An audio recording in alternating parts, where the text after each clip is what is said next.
आज हम आपको तिलकुट चौथ व्रत की कथा सुनाएंगे। सकट चौथ व्रत की कहानी सुनाने जा रहे हैं दोस्तों। आप सभी लोग कहानी को पूरा सुनिएगा। कहानी अच्छी लगी तो मुझे कमेंट करके बताइएगा, वीडियो को लाइक करिएगा, शेयर करिएगा और अगर हमारे चैनल पर पहली बार आए हैं तो चैनल को सब्सक्राइब करके बेल आइकन को जरूर प्रेस करें। दोस्तों, सकट चौथ का व्रत महिलाएं करती हैं। संतान की लंबी आयु के लिए ये व्रत किया जाता है। माघ महीने की चौथ को ये व्रत किया जाता है। ये व्रत निर्जला किया जाता है और इस व्रत को करने से संतान की आयु लंबी होती है और घर में सुख समृद्धि भी आती है। तो कथा किस प्रकार से हम आपको पूरी सुनाएंगे दोस्तों। ये एक सेठ सेठानी की कहानी है और कहानी को हम शुरू करते हैं दोस्तों। एक नगर में एक सेठ और सेठानी रहते थे। वो धर्म पुण्य का कोई भी कार्य नहीं करते थे, जिसके कारण उनको कोई संतान नहीं थी। एक दिन की बात है कि सेठानी अपनी पड़ोसन से मिलने गई तो उस दिन सकट चौथ था और पड़ोसन उस समय पूजा कर रही थी और वह सकट चौथ की कथा कह रही थी। यह देखकर सेठानी थोड़ी देर रुक गई और इंतजार करने लगी। जब पड़ोसन की पूजा खत्म हुई तो सेठानी ने पूछा कि ये तुम क्या कर रही थी, कौन सी पूजा कर रही थी। तो पड़ोसन ने कहा, मैं सकट चौथ की पूजा और कथा कह रही थी, आज मेरा व्रत था। तो सेठानी ने कहा, ये सकट चौथ का व्रत कैसा होता है और इसको करने से क्या होता है।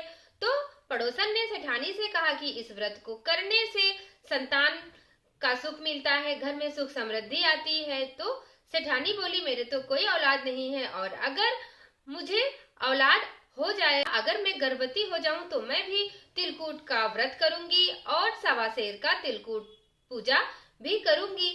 ये सुनकर पड़ोसन ने कहा, बिल्कुल ऐसा ही होगा।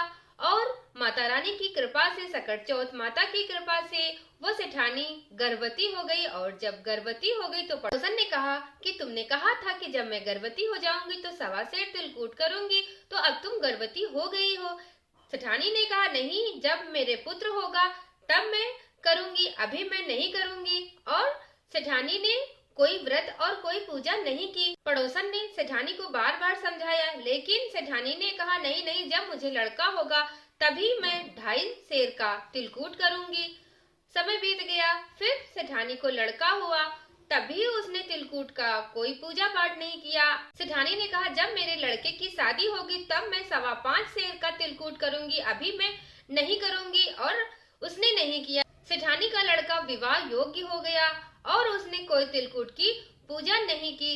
सेठानी के लड़के की शादी तय हो गई और जब वो बारात लेकर अपनी ससुराल गया और फेरों के लिए बैठा था तो सकट चौथ माता ने उसको फेरों से उठा लिया और जंगल में एक पीपल के पेड़ पर बिठा दिया।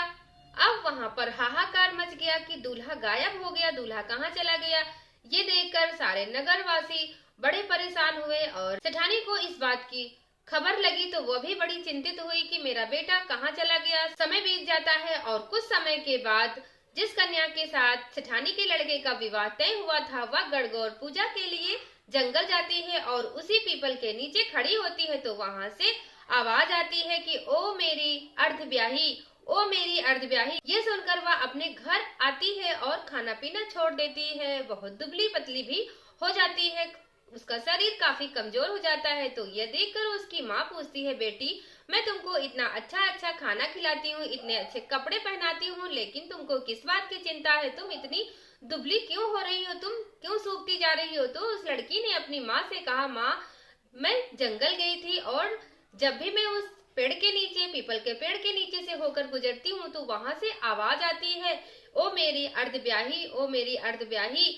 मैंने उसको देखा है, वहां पर कोई लड़का है जो कि अपने हाथों में मेहंदी लगाए हुए है और सर पर दूल्हे का सेहरा भी सजाए हुए है। यह सुनकर उसकी माँ अपनी बेटी के साथ पीपल के पेड़ के पास जाती है और वहां देखती है कि ये तो सेठानी का बेटा है, जिसके साथ मैंने अपनी बेटी का विवाह तय किया था, जिसके साथ विवाह होने वाला था। ये देखकर लड़की की माँ ने सेठानी के बेटे से कहा कि पहले तो मेरी बेटी को आधा ब्याह करके ही मंडप पर छोड़कर चले गए और अब क्या चाहते हो, अब क्यों मेरी बेटी को परेशान किए हुए हो। तो सेठानी का बेटा कहता है कि मेरी माँ ने कभी तिलकुट का व्रत करने के लिए कहा होगा, लेकिन मेरी माँ ने नहीं किया है, जिसके कारण सकट चौथ माता ने मुझे मंडप से उठाकर इस पीपल के पेड़ पर बिठा दिया है। जब तक मेरी माँ तिलकुट का पूजन नहीं करेगी तब तक मैं नीचे नहीं आ पाऊंगा। यह सुनकर लड़की की माँ सेठानी के पास गई और कहने लगी सेठानी से कि तुमने तिलकुट की कोई पूजा मानी थी।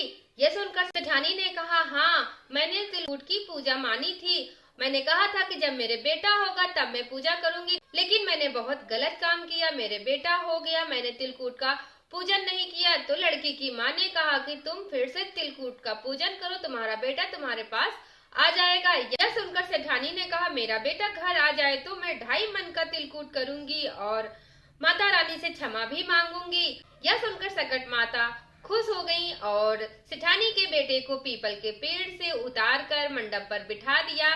बड़े ही धूमधाम से सेठानी के बेटे की उस कन्या के साथ विवाह हुआ और नगर के जितने भी लोग थे ये चमत्कार देखकर बहुत खुश हुए और सब लोगों ने बड़े ही धूमधाम से सकट चौथ माता का ये व्रत किया, तिलकुट की पूजा की। दोस्तों, जो भी इस कहानी को कहता है, सुनता है, सकट माता उसका कल्याण करती हैं, सारी मनोकामनाएं उसकी पूरी करती हैं। जिस तरह से सेठानी को पुत्र की प्राप्ति हुई, सकट चौथ माता ने उनको पुत्र दिया, उसी तरह से सबकी झोलियां भरे, सबको खुश रखे, सबकी मनोकामनाएं पूरी करें। दोस्तों, आई होप ये वीडियो आपको पसंद आई होगी। पसंद आई हो तो मुझे कमेंट जरूर करिएगा। हम फिर मिलेंगे नेक्स्ट वीडियो में। हमारी वीडियो को पूरा देखने के लिए आप सभी का बहुत बहुत धन्यवाद।